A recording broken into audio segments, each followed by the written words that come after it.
Hi friends, সঙ্গীতার life সাইকেলে আপনাদের সকলকেই আরও একবার স্বাগত। আজকে আপনাদের সঙ্গে শেয়ার করব উচ্ছে বা তিতোর চচ্চড়ি। একদম নিরামিষভাবে বানানো এই চচ্চড়ি খেতে হয় সত্যি ভীষণই সুন্দর। চিকিৎসকদের মতে উচ্ছে বা করলা শরীরের রোগ প্রতিরোধ ক্ষমতা বাড়িয়ে দেয়। এছাড়া ডায়াবেটিস দূর করতেও সাহায্য করে এই তেতো সবজি। নিয়মিত করলা খেলে ওজন যেমন কমতে পারে, তেমনি হার্টও ভালো থাকে। আবার খাদ্যের ভারসাম্য বজায় রাখতেও সাহায্য করে এই করলা। কিন্তু যত গুণই থাকুক না কেন, বাচ্চাদের পাতে করলা দেওয়া সত্যি ভীষণ টাফ। আপনারাও যদি এই প্রবলেম ফেস করে থাকেন, তাহলে আজকের যে পদ্ধতিতে করলার চচ্চড়িটা বানাবো, এইভাবে একবার হলেও বানিয়ে দেখতে পারেন। বাচ্চারাও ভীষণ পছন্দ করবে। চলুন ঝটপট বানিয়ে ফেলি আজকে এই করলা চচ্চড়ি। করলার চচ্চড়ি বানানোর জন্য এখানে হাফ চামচ কালো সর্ষা আর হাফ চামচ হলুদ সর্ষা মিশিয়ে নিয়েছি। কালো সর্ষাতে রান্নার টেস্ট কিন্তু অনেকটাই বেশি হয়ে যায়, কারণ এর মধ্যে ঝাঁঝ থাকে অনেক বেশি।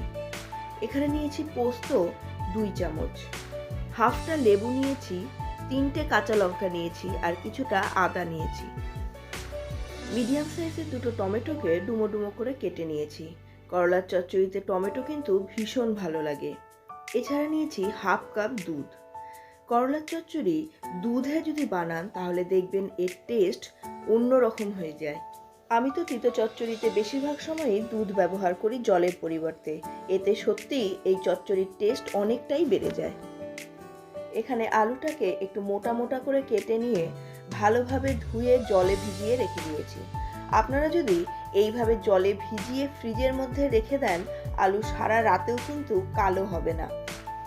আর এখানে 2টো মিডিয়াম সাইজের করলাকে একটু মোটা মোটা করে কেটে নিয়েছি। কড়াই গরম করে এর মধ্যে সরষের তেল দিয়ে দেব। যে কোনো বাঙালি রান্না কিন্তু সরষের তেলে বেশি টেস্টি হয়ে যায়। তেলটা যখন গরম হয়ে যাবে তখন এর মধ্যে 2টো শুকনো লঙ্কাকে ফোড়ন দিয়ে দেব, আর দেব সামান্য একটু কালো জিরে আর মেথি ফোড়ন। ভালোভাবে নাড়াচাড়া করে নিয়ে যখন ফোড়নের খুব সুন্দর একটা গন্ধ বেরিয়ে আসবে, তখন এর মধ্যে প্রথমে ধুয়ে জল ঝরিয়ে রাখা আলুগুলোকে দিয়ে দেব। আলুটাকে মিনিট 2-3 ভালোভাবে আগে ভেজে নিতে হবে, কারণ করলার তুলনায় আলু কিন্তু একটু বেশি শক্ত হয়। আলুটা যখন একটু ভাজা ভাজা হয়ে যাবে, তখন এর মধ্যে করলাগুলোকেও দিয়ে দেব। এবার করলা আর আলু দুটোকেই বেশ লাল করে ভেজে নিতে হবে।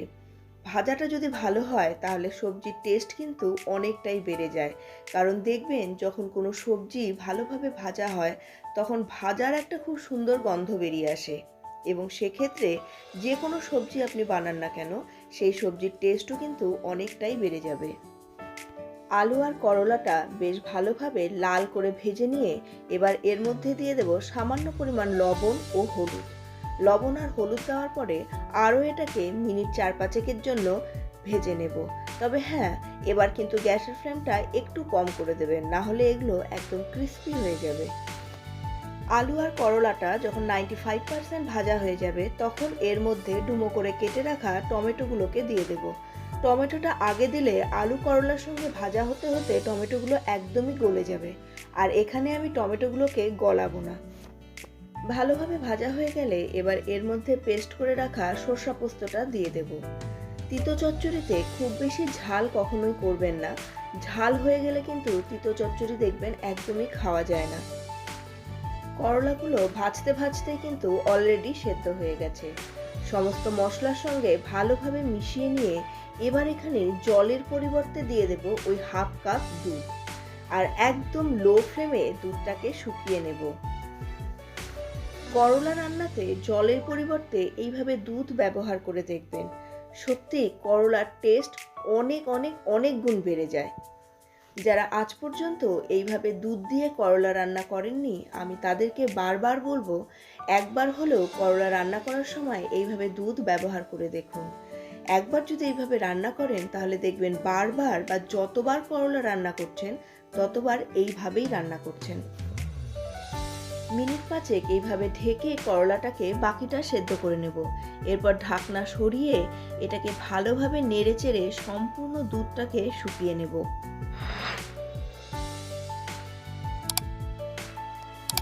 যখন সম্পূর্ণ দুধটা শুকিয়ে যাবে তখন সবশেষে এর মধ্যে 1 চামচ ঘি দিয়ে দেব।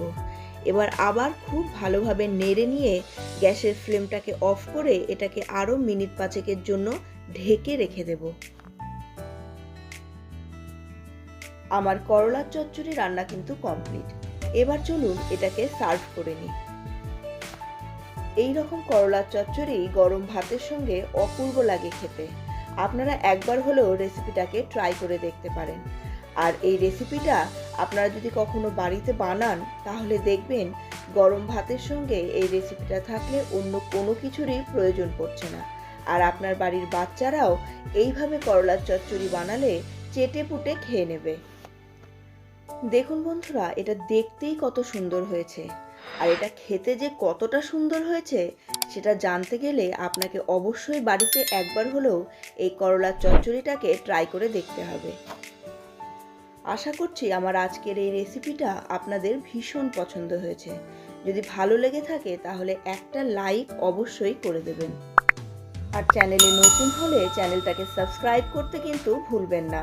আর চ্যানেলটা সাবস্ক্রাইব করে নিলে পাশে থাকা বেল বাটনের অলে ক্লিক করে দিন, তাহলে আমার প্রতিটি নতুন রান্নার নোটিফিকেশন আপনাদের কাছে পৌঁছে যাবে।